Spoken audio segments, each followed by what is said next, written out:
Hello, and welcome to 3 Things You Need to Know This Week, our regular series designed to help you sift through the noise across financial media and understand what really matters for markets.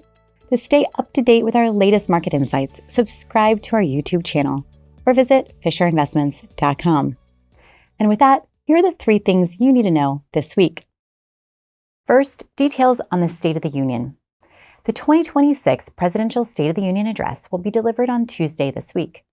It'll be President Trump's second address of his second term. This annual event gives the president a chance to outline his vision for the nation's direction and discuss key issues.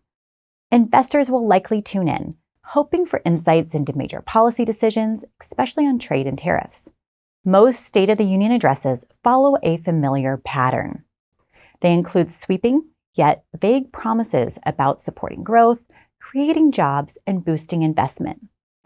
But the State of the Union promises rarely become reality. Many never reach Congress, and those that do are often blocked or watered down in debates. That likely doesn't change. Extreme legislation remains a long shot. Last year's address focused on trade and tariffs. Whatever topic dominates this year's speech, it's important to keep in mind that the more a topic is discussed, the less surprise power it has for stocks. Next, U.S. and Eurozone consumer sentiment. The U.S. will release final February consumer confidence data on Tuesday, followed by the Eurozone on Thursday.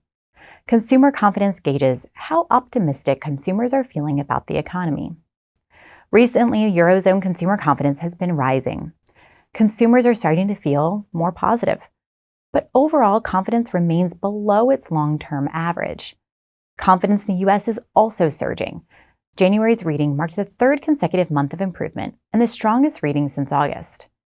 Even so, sentiment dipped slightly in the preliminary February reading and remains historically low. But what do these reports really tell us? Despite popular belief, these measures aren't great at predicting the future. Instead, they're snapshots of how people are feeling right now. As we often say, it's the gap between expectations and reality that matters most for stocks. Reality doesn't need to be perfect, just better than expected.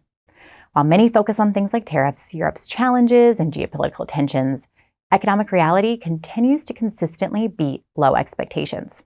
Weak sentiment often sets a lower bar for reality to beat.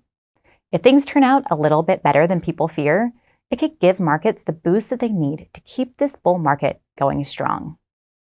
Finally, an economic update from Canada.